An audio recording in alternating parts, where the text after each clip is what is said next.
اور زور سے آمین کہا کرو، اس لیے اس سے بھی یہودی جلتے ہیں تو زور سے آمین کہتے تھے اور سلام پھیلانے سے یہودیوں کو جلن ہوتی ہے، تو جس کو جلن ہو وہ مسلمان فیصلہ کرو، وہ یہودیوں کی پہچان، وہ یہودیوں کی فطرت اس کے اندر۔ تو میں یہ نہیں کہتا، یہ تو بات کی بات ہے، یہ تو اعمال کی بات ہے، عقیدے کی بنیاد کے اوپر بھی جب آپ توحید کی دعوت دو گے، جب آپ سنت کی دعوت دو گے، تم کون سے زمانے کی بات کر رہے ہو؟ ہم کیا سمجھے ہیں اللہ اور اس کے رسول کے برخلاف کو؟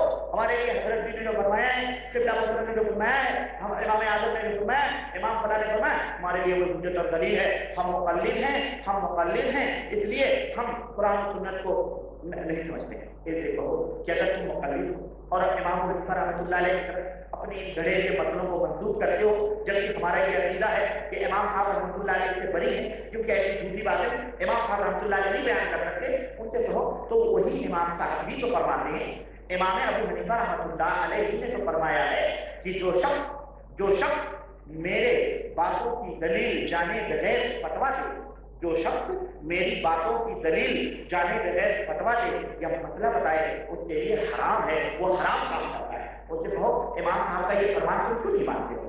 امام صاحب جب تو کہتے ہو ہم حنفی ہیں تو امام حنیفہ رحمۃ اللہ علیہ کی بات کو پابند کر سکتے، جس کی دلیل کیا کہتے نہیں، ہمارے امام نے فرما دیا دلیل، امام صاحب کہہ رہے ہیں کہ میرے بات کی دلیل جانے بغیر اگر کوئی شخص عمل کرتا ہے یا میرے باتوں کی دلیل جانے بغیر فتویٰ دیتا ہے وہ حرام کام کرتا ہے، حرام ہے اس کے لیے کہ میرے باتوں کی دلیل جانے بغیر فتویٰ دے، اس کے لیے حرام ہے۔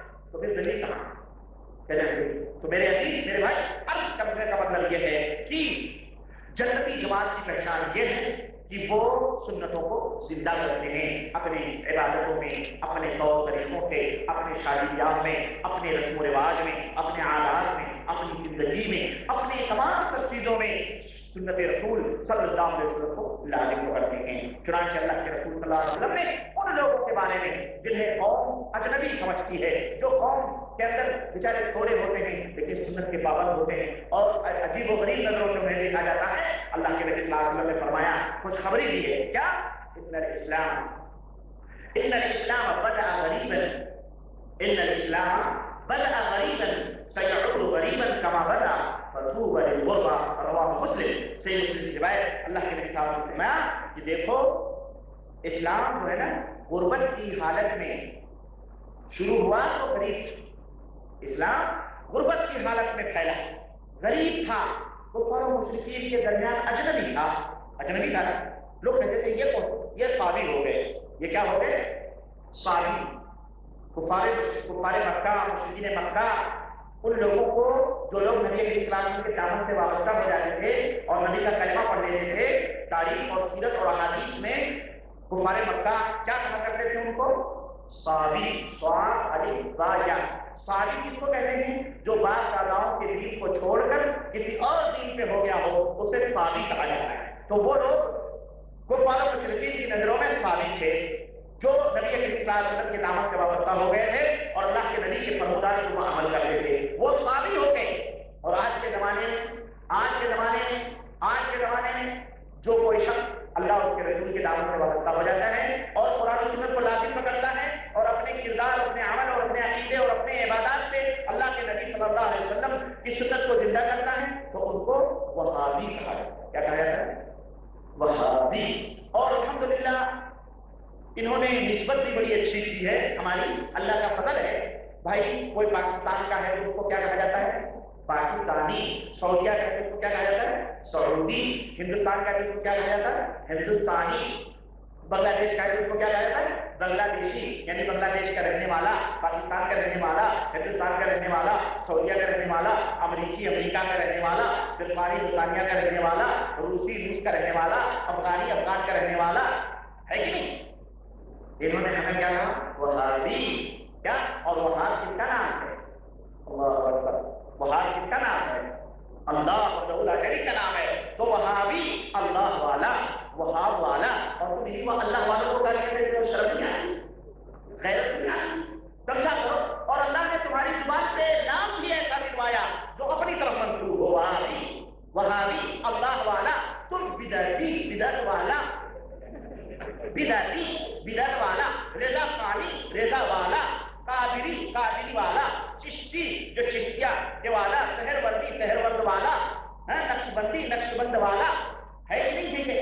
حنفی ابو حنیفہ والا، مالکی امام مالک والا، شافعی ہمیں تم نے نام دیا وہابی اللہ والا، اور تم نہیں اللہ والا کو برا بنا رہے ہیں، مسلمانوں تو تم کو بیوقوف بنا رہے ہیں، سمجھ رہے؟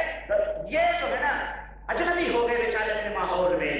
تو اللہ کے نبی صلی اللہ علیہ وسلم بتاتے ہیں کہ جب اسلام جب شروع ہوا تھا تو اجنبی تھا ماحول میں، یہ اسی طرح سے اسلام اس دنیا سے مٹتا جائے گا، ختم ہوتا جائے گا، قیامت قریب آتی جائے گی تو یوں ہی سمٹ کے غریب اور اجنبی ہوتا جائے گا.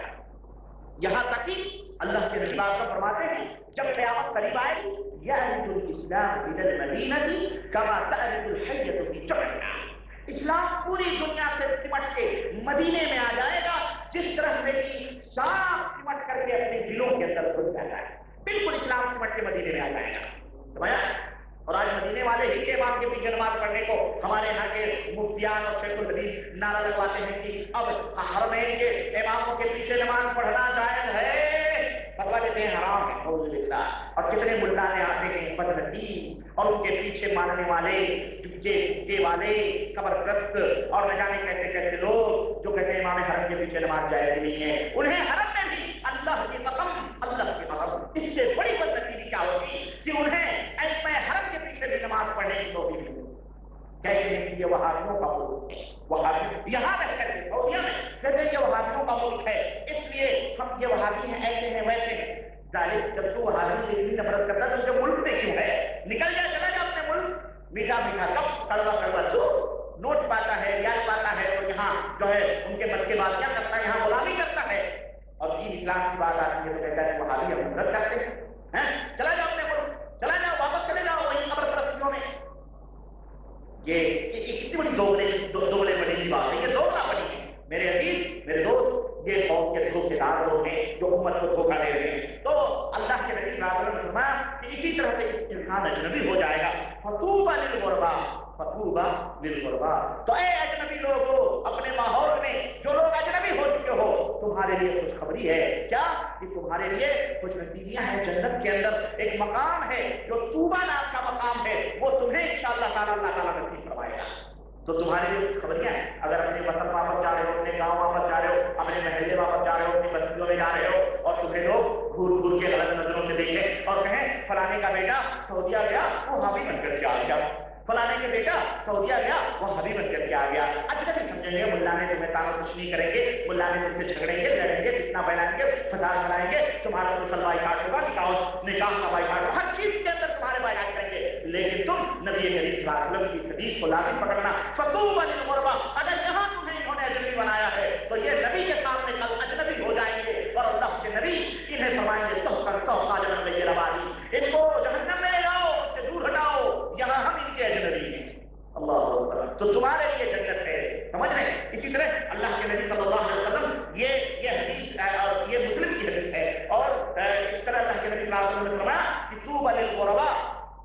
ان غربا ان پہچان کیا ہے ان بیچارے غریبوں کی جو لوگ دنیا کے اندر رہیں گے اور جن کو لوگ برا بھلا کہیں گے، ان کی پہچان یہ ہے کہ وہ لوگ لوگوں کے اندر اصلاح کا کام کریں گے جب لوگوں کے ایمان اور عقیدے فاسد ہو جائیں گے. یصلحون اذا فسد الناس. جب لوگ فاسد ہو جائیں گے، جب لوگوں کے اندر بدعقیدیاں پھیل جائیں گی، بدکرداریاں پھیل جائیں گی، ہر چیز کے اندر گھپلے شروع ہو جائیں گے، ایمان کے اعتقاد میں بھی گھپلے، معاملات میں بھی گھپلے، تجارتوں کے اندر، سیاستوں کے اندر، ہر چیز کے اندر، اخلاقیات کے اندر بھی گھپلے جب پیدا ہو جائیں گے تو یہ لوگ جو ہیں یا لوگ ان کے درمیان اصلاح کی کوشش کریں گے، لوگوں کے اندر قرآن سنت کی دعوت کو عام کریں گے، اصلاح کریں گے لوگوں کی. یہ پانچویں پہچان ہے. چھٹی پہچان جنتی جماعت کی یہ ہے کہ جنتی جماعت کے لوگ وہ ہیں جو اللہ کے کلام کو اور رسول معصوم صلی اللہ علیہ وسلم کے فرمودات کو مضبوطی کے ساتھ پکڑتے ہیں اور ان کی باتوں کے اوپر کسی بھی امتی کے بات کو فوقیت نہیں دیتے ہیں، بھلے وہ امتی کتنے ہی مقام و مرتبے کا حامل کیوں نہ ہو. کلیئر ہو گیا؟ وہ لوگ اللہ اور اس کے رسول کی باتوں کو مضبوطی کے ساتھ پکڑ رہے ہیں. کیوں؟ رسول اللہ صلی اللہ علیہ وسلم لا ينطق عن الهوى.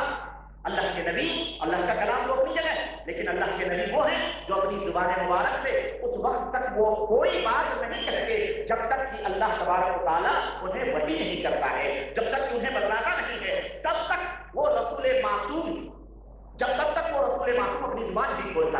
تو جنتی جماعت کی پہچان یہ ہے کہ وہ لوگ اللہ اور اس کے رسول معصوم صلی اللہ علیہ وسلم کی بات کو مضبوطی کے ساتھ پکڑے رہتے ہیں۔ کیوں؟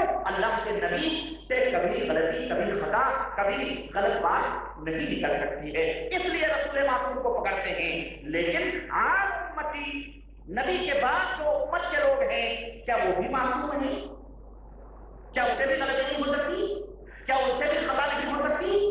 ہاں، کتنے سے بڑے سے بڑا کیوں نہ ہو، کتنے سے بڑے بڑا مجدد کیوں نہ ہو، کتنے بڑے سے بڑا کیوں نہ ہو، اللہ کے حبیب جناب محمد رسول اللہ صلی اللہ علیہ وسلم فرماتے ہیں، مسند احمد کی روایت فرماتے ہیں، کل بنی آدم خطاء، کل بنی آدم خطاء، آدم کا ہر بیٹا غلطی کرنے والا ہے، آدم کی ہر اولاد غلطی کرنے والی ہے، وخیر الخطائین التوابون، لیکن بہترین غلطی کرنے والے، بہترین خطا کار، دیکھیں خطا کار بھی بہترین ہوتے ہیں، مجرم بھی اچھے ہوتے ہیں، لیکن ان کی پہچان کیا ہے؟ اچھے مجرموں کی، اچھے غلطی کرنے والوں کی، اچھے مجرموں کی پہچان یہ ہے التوابون، اللہ تعالیٰ سے توبہ کرتے ہیں، اپنی غلطیوں سے اللہ سے توبہ کرتے ہیں اور آئندہ اس کو نہیں کرتے ہیں۔ اسی طرح سے حضرت امام مالک رحمۃ اللہ علیہ، امام دار الحجرہ فرماتے ہیں کہ لیس احد بعد النبی صلی اللہ علیہ وسلم الا یؤخذ من قوله ویترک الا النبی صلی اللہ علیہ وسلم، اللہ کے نبی صلی اللہ علیہ وسلم کے بعد اس دنیا کے اندر کوئی بھی بشر، کوئی بھی انسان ایسا نہیں ہے جس کی بات کو لیا بھی جا سکتا ہے اور چھوڑا بھی جا سکتا ہے، کوئی بھی بشر اس کی بات لے بھی سکتے ہیں اور اس کو چھوڑ بھی سکتے ہیں الا النبی صلی اللہ علیہ وسلم، سوائے نبی کریم صلی اللہ علیہ وسلم کی باتوں کو۔ کیوں؟ ان کی باتوں کو صرف ہمارا فرض ہے کہ ہم ان کے اوپر عمل کریں، ہم اس کو چھوڑ نہیں سکتے۔ تو یہ چھٹی پہچان ہے۔ اور ساتویں پہچان کیا ہے؟ ساتویں پہچان یہ ہے کہ جنتی جماعت کے لوگ ہمیشہ قرآن و سنت کی بات کرتے ہیں، ہمیشہ قرآن و سنت کی بات کرتے ہیں، وہ حدیث رسول صلی اللہ علیہ وسلم کے اوپر عمل کرتے ہیں۔ یہی وجہ ہے کہ انہیں اصحاب حدیث کہا جاتا ہے، انہیں اہل حدیث کہا جاتا ہے، یعنی اصحاب حدیث ہیں، وہ حدیثوں کو پکڑنے والے ہیں۔ لیکن جن لوگوں نے صرف اپنا نام سنت والا رکھا ہوا ہے، اہل سنت رکھا ہوا ہے، تو شیخ عبد القادر جیلانی رحمۃ اللہ علیہ کی بات آپ نے پچھلے درس میں سنی کہ انہوں نے اپنا نام رکھا ہوا ہے لیکن ان کے کام اہل سنت والجماعت جیسے نہیں ہیں۔ تو اہل سنت وہ لوگ اہل سنت ہیں جن کے بارے میں رسول اللہ صلی اللہ علیہ وسلم نے فرمایا، ان اہل سنت والجماعت کے بارے میں جن کا نام شیخ عبد القادر جیلانی نے اہل حدیث رکھا ہے، محدثین نے اہل حدیث کہا ہے، ان کے بارے میں اللہ کے رسول صلی اللہ علیہ وسلم نے فرمایا کہ لا تزال طائفة من امتی ظاہرین علی الحق لا یضرهم من خذلهم حتى یأتی امر اللہ۔ اللہ کے رسول صلی اللہ علیہ وسلم نے فرمایا، رواه مسلم، صحیح مسلم کی روایت، نبی کریم صلی اللہ علیہ وسلم فرماتے ہیں کہ میری امت کی ایک جماعت، طائفہ کس کو کہتے ہیں؟ جماعت کو، گروہ، میری امت کی ایک جماعت، میری امت کا ایک گروہ حق کے اوپر غالب رہے گا ہمیشہ، حق کو ہمیشہ مضبوطی کے ساتھ ایک جماعت پکڑے رہے گی، ایک گروہ میری امت کا ہمیشہ حق کو مضبوطی کے ساتھ۔ اور حق کیا ہے یہ بتاؤ؟ حق کی پہچان کیا ہے؟ حق وہ ہے جو رب کا قرآن ہے اور محمد رسول اللہ صلی اللہ علیہ وسلم کا فرمان ہے، یہ حق ہے، اس کو مضبوطی کے ساتھ پکڑے رہیں گے اور غالب رہیں گے یہ لوگ ہر ماحول میں۔ ان کی ایک پہچان ہوگی، یہ پہچانے جائیں گے، یہ پہچان لیے جائیں گے، یہ ہے اہل حق، غالب رہیں گے لوگوں کے اوپر۔ لا یضرهم من خذلهم، اللہ اکبر، لوگوں کی رسوائیاں، یعنی جو لوگ ہیں رسوا کرنا چاہیں گے اور رسوا کریں گے، وہ رسوائیاں انہیں کوئی نقصان نہیں پہنچا سکتی ہیں، گویا اہل حق کو لوگ رسوا اور ذلیل بھی کرتے رہیں گے۔